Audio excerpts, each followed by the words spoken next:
नमस्कार, आप सबका बहुत स्वागत है। मैं हूं सौरभ शर्मा। आप देख रहे हैं कुरुक्षेत्र में आज की बहस के लिए हमें थोड़ा कम समय मिल रहा है क्योंकि आप थोड़ी देर पहले तक बहुत ही खूबसूरत तस्वीरें देख रहे थे बीटिंग रिट्रीट सेरेमनी की, और अब चुनावी चर्चा का, राजनीतिक चर्चा का वक्त है।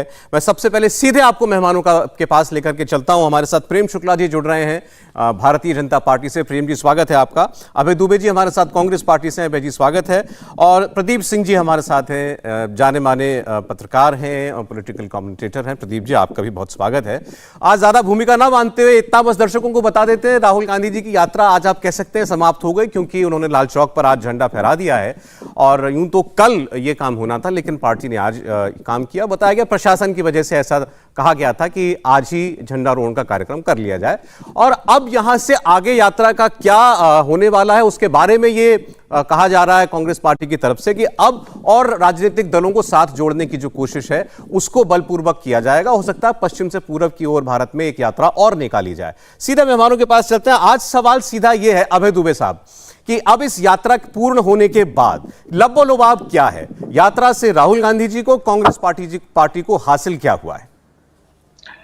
सौरभ जी, एक बात मैं आपकी जानकारी थोड़ी दुरुस्त कर दूं। कल ध्वजारोहण सुबह होगा हमारे कांग्रेस पार्टी के कार्यालय पर श्रीनगर में, और ये चूंकि प्रशासन ने पहले लाल चौक में अनुमति नहीं दी थी, आज कुछ रिस्ट्रिक्शंस के साथ उन्होंने कहा 30 की अपेक्षा आप आज ही ध्वजारोहण कीजिए, तो इसलिए आज वहां लाल चौक पर किया गया है।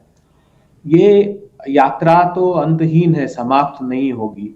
ये जो आपने कहा, मैं सुन रहा था, आपने कहा कि कितने वोट जुड़ पाएंगे, इस तरह का कोई हेडिंग भी आपने दिया। तो ये जो हिंदुस्तान का उम्मीदें हैं, हौसला है, दिल है जो टूटा हुआ है, भरोसा है, जो जज्बात है टूटे हुए, उनको जोड़ने की यात्रा है।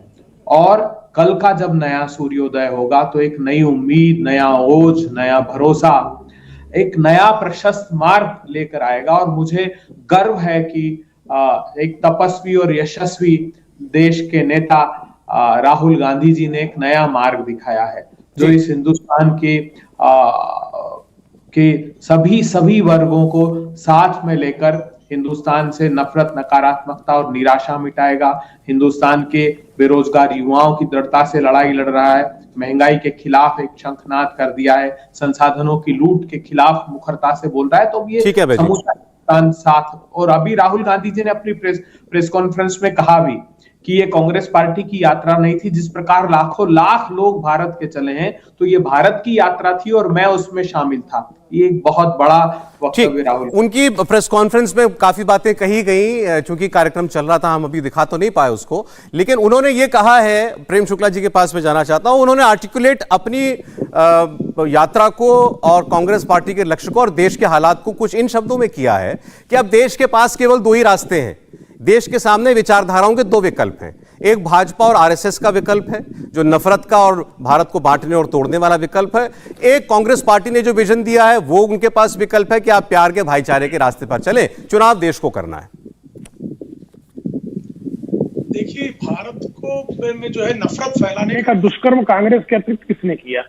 भारत को विभाजित करने का कुकर्म तो सत्ता लोलुपता में पंडित नेहरू के युग में हुआ। और उसके अलावा आप मुझे बता दिए, जिस दिन से राहुल गांधी निकले हैं कन्याकुमारी से कश्मीर के लिए, 1 इंच भी अतिरिक्त भारत में जुड़ा क्या? बता दे कौन जोड़ी? पर कांग्रेस को नहीं जोड़ पाए वो। कांग्रेस टूटती चली गई है।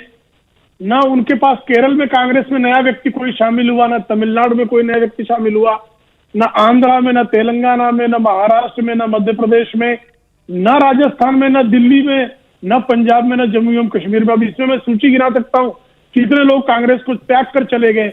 तो राहुल गांधी के पास आदरणीय प्रधानमंत्री जी के नेतृत्व को कोसने के अतिरिक्त दो लोगों को, एक पाकिस्तान और दूसरा कांग्रेस, इनके पास भारत और भारत के प्रधानमंत्री आदरणीय नरेंद्र मोदी को कोसने के अलावा कोई कार्य बचा ही नहीं है। तो कोसते रहे वो जितना कोसेंगे। और दूसरी बात, अभी आदरणीय अभय दुबे जी ने कहा कि हम तो जो है अखंड यात्रा पर निकले हुए हैं। भाई, अखंड यात्रा पर निकलने का मतलब होता, उसी का अर्थ होता अनंत यात्रा पर निकलना। अखंड और अनंत एक ही था। अंतहीन यात्रा कहा उन्होंने। अंतहीन यात्रा का मतलब अनंत यात्रा। तो अनंत यात्रा प्रारंभ कर दी है। या तो लंबे समय से लोग कह रहे हैं तो अभय जी दुबे जी, कांग्रेस की अनंत यात्रा के लिए आपका अभिनंदन। चलें ठीक, अभय जी ने अपनी वैचारिक जो इस मत था इस यात्रा को लेकर के वो रखा। प्रेम शुक्ला जी ने कहा हासिल क्या हुआ जब पार्टी के अंदर ही कोई नया शख्स जुड़ता हुआ सामने नहीं दिखाई दे रहा है। लेकिन कुछ एक बातें जो पार्टी के और नेताओं ने कही वो आपको आने वाली तस्वीर कुछ साफ करके दिखाती हैं। प्रदीप जी, जयराम रमेश के कुछ 2-4 स्टेटमेंट हैं और मुझे लगता है पॉलिटिकली इनके बहुत मायने हैं। उन्होंने शुरुआत में ये कहा कि अब इसके आगे हम और नेताओं से बात करेंगे और सबको हम एकजुट करने की कोशिश करेंगे, लेकिन भारत में जो भी अब विपक्षी मोर्चा बने उसकी 2 शर्तें ही हो सकती हैं, उनके अलावा उसका कोई मतलब नहीं। पहली बात उन्होंने ये कही कि उसका फलक्रम, उसका आधार कांग्रेस पार्टी हो सकती है, वरना कोई भी मोर्चा बेमानी है, नंबर 1। दूसरी बात और इंटरेस्टिंग मुझे लगी, उन्होंने ये कहा कि इस मोर्चे की जो विचारधारा होनी चाहिए वो पॉजिटिव होनी चाहिए। केवल एंटी मोदी, एंटी बीजेपी और एंटी गवर्नमेंट स्टैंड लेने से काम नहीं चलेगा, हमें देश के सामने कोई सकारात्मक विचार रखने पड़ेंगे। क्या आपको इस यात्रा में होता हुआ वो दिखाई दिया? नहीं, देखिए सौरभ जी, ऐसा है कि डेमोक्रेसी में के पास जाना, आम लोगों के पास जाना, ये हमेशा अच्छा होता है और इसका जो है फायदा ही होता है, कभी नुकसान नहीं। इस दृष्टि से इस यात्रा को मैं मानता हूं कि ये राहुल गांधी के काफी हद तक और कुछ महीने में कांग्रेस के लिए फायदेमंद, इसका नुकसान नहीं। दूसरी बात जो प्रेस कॉन्फ्रेंस में कही गई वो ये कि जो है 2 ही रास्ते हैं। ये देश की खूबी जो है, इस देश की संस्कृति की, वो है विविधता।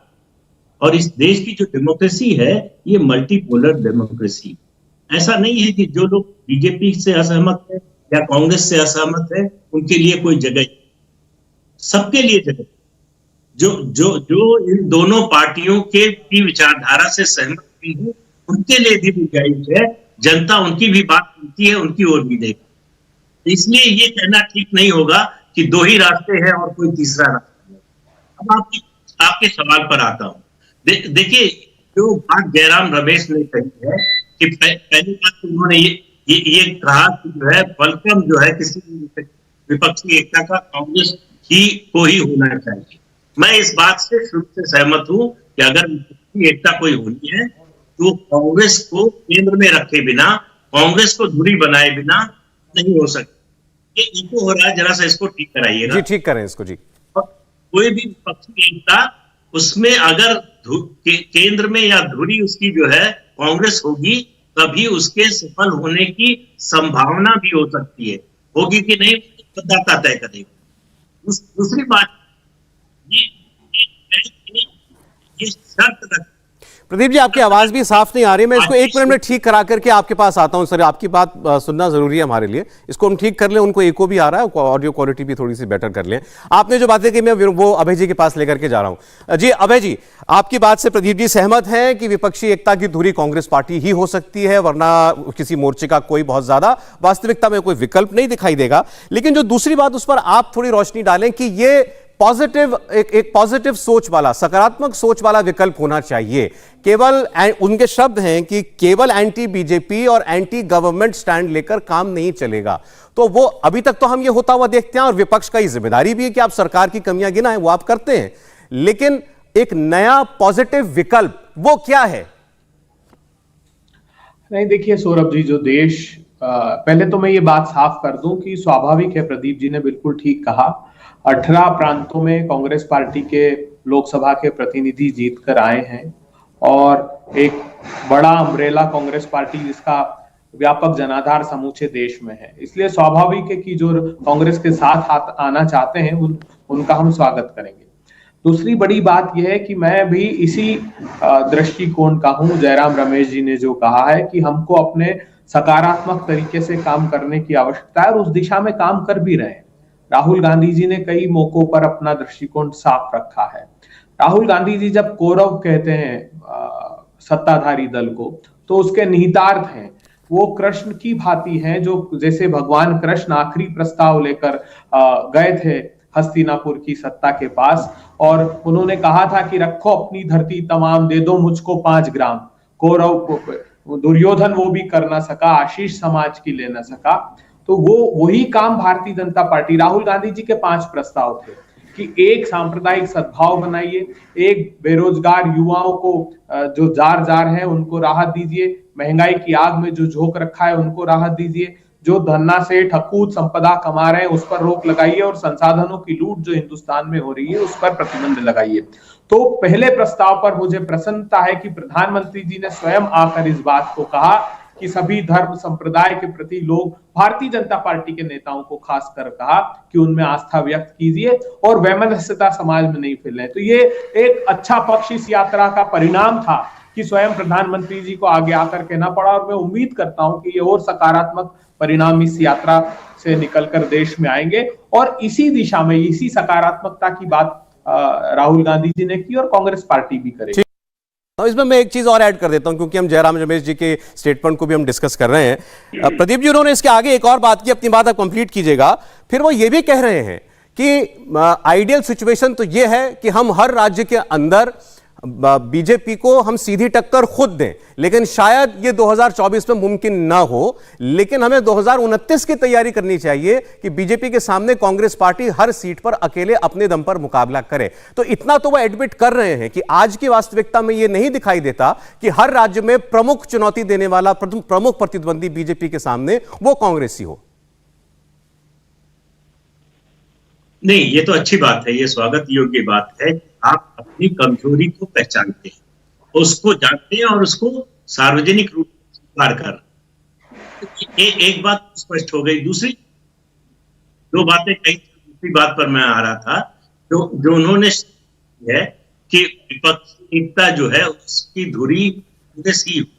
मैं ये कह रहा था, एकता की बात या किसी गठबंधन की बात वो किसी शर्त के साथ नहीं हो सकती।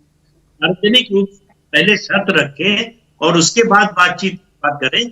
ये आपकी यात्रा का मेरी नजर में जो है वो कांग्रेस पार्टी से ज्यादा राहुल गांधी को फायदा होता है, उनकी इमेज छवि को फायदा होता।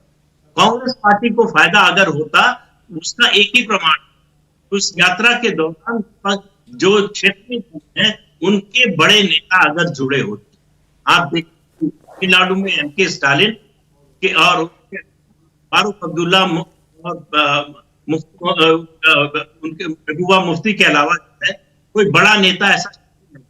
महाराष्ट्र गठबंधन में है कांग्रेस पार्टी, वहां भी शरद पवार है, उद्धव ठाकरे नहीं है।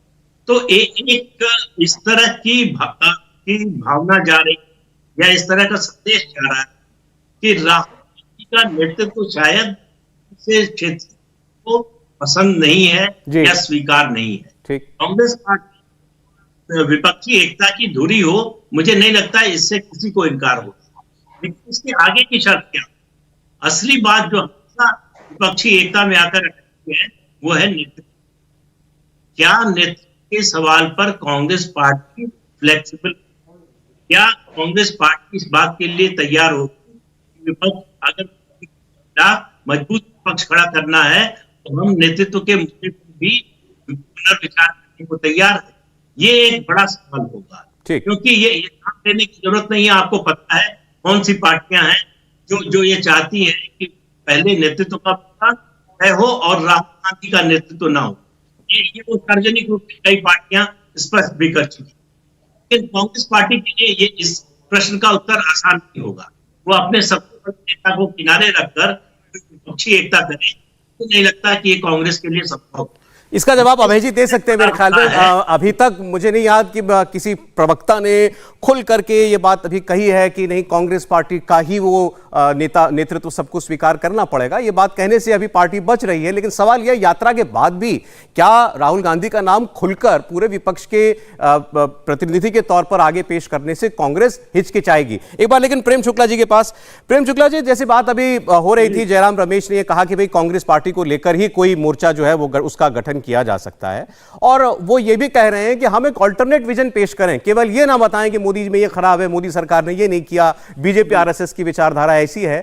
हमें अपना अल्टरनेट एक सकारात्मक विजन पेश करना पड़ेगा देश के सामने, और सब पार्टियों को एक साथ मिलकर के वो पेश करना पड़ेगा।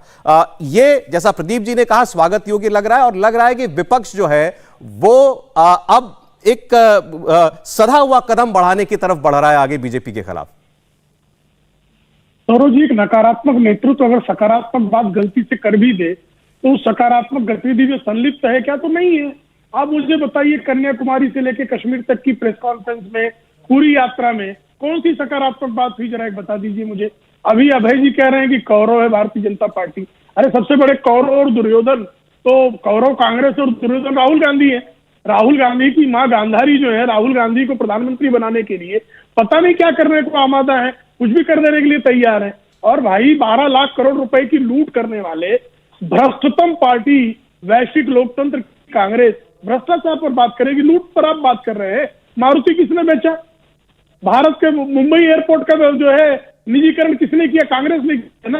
दिल्ली एयरपोर्ट का निजीकरण किसने किया? कांग्रेस ने किया ना। तमाम एयरपोर्ट के निजीकरण किसने किए? ये लूट थी क्या? अगर ये संसाधनों की लूट थी तो कांग्रेस सबसे बड़ी लुटेरी है और राहुल गांधी उन लुटेरों के सबसे बड़े प्रतिनिधि है। तो एक लुटेरा जो है लूट के विरुद्ध बोले तो जनता विश्वास कैसे करेगी? मुझे बताइए। दुर्योधन कौरवों के विरुद्ध बोले, कौन उसको सुनेगा? आप कृपा करके मुझे बता दीजिए कहां और कौन सी सकारात्मक बात? आपको कोई सकारात्मक बात, सौरभ जी आप तो बहुत पुराने पत्रकार हैं, आप मुझे बताइए इस पूरी यात्रा में कौन सी सकारात्मक बात श्रीमान राहुल गांधी के मुखमंडल से प्रकट हुई? वो सकारात्मक बात आप मुझे बता दीजिए। देखिए, एक बात तो राहुल गांधी बार बार कहते हैं कि मैं प्रधानमंत्री से या आरएसएस में किसी व्यक्ति से कोई मेरी व्यक्तिगत दुश्मनी नहीं है, मैं उनका भी भला चाहता हूं। वो तो प्रधानमंत्री को गले भी लगा चुके हैं एक बार। मैं आपको गालियां दूं और कहूं मुझे जो है आपसे कोई नफरत नहीं है, आप राष्ट्रीय स्वयंसेवक संघ के बारे में दुष्प्रचार करें, अपशब्द बके, जो अपशब्द पाकिस्तान बकता है उसी तरह का अपशब्द राहुल गांधी बकते हैं। अच्छा ठीक है। तो राहुल गांधी की ये पाकिस्तान परस्त नीतियां, चीन पे के ऊपर आजीविका चलाने वाला एक लुटेरा भ्रष्ट निकम्मा व्यक्ति जो है वो कोई दिखाए तो सही। अच्छा प्रेम जी, मेरे पास समय बिल्कुल खत्म हो गया। मैं बहुत छोटे में एक बार चाहता हूं अभय जी आपकी बात पर रिस्पॉन्ड करते हैं और प्रदीप जी की बात का भी उत्तर दे दें कि क्या कांग्रेस पार्टी विपक्षी एकता में नेतृत्व के सवाल पर भी बैकफुट लेने के लिए तैयार है ताकि ये खंडित ना हो विपक्ष? देखिए, पहली बात तो भारतीय नरेंद्र मोदी जी से ज्यादा किसी ने अपशब्द किसी प्रतिपक्षी नेता को नहीं कहे और सत्ता की भूख की पराकाष्ठा देखिए कि जिस प्रेम जी सुन लें एक बार, मेरे पास ये आखिरी कमेंट का ही वक्त है, बोलिए भाई जी। जिसको गाली देते थे उसको गले लगा लेते थे। इनके यहाँ शकुनी भी है, इनके यहाँ धृतराष्ट्र भी है, इनके यहाँ गांधारी भी है, इनके यहाँ कौरव और उनके सो भ्राता भी है। अभय जी क्या बात है? अहंकार है जैसे कौरवों को था। राहुल गांधी जी ने साफ कहा है कि नेतृत्व करेंगे देश के युवा, नेतृत्व करेंगे देश के 15 करोड़ वो किसान जिनकी आमदनी 27 रुपए वो करोड़ों पहले जो महंगाई की आग में झोंक दी गई, वो सत्ता लोलुप है ही नहीं राहुल गांधी जी। इसलिए ये फ्लेक्सिबिलिटी है, ये कहीं प्रश्न उठेगा ही नहीं। उनकी खासियत है इस बात की, वो चाहते हैं राहुल गांधी भ्रष्टाचारियों के नेता हैं, देश को तरक्की के नेता है।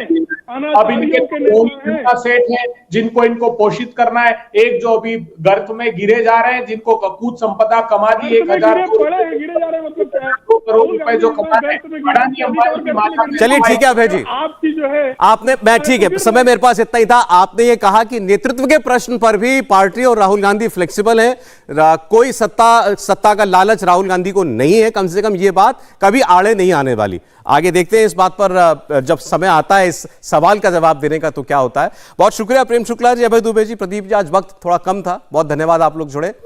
इंडिया टीवी हर वक्त हर जगह डाउनलोड करने के लिए सर्च करें India TV news Google play store या ऐप स्टोर पर।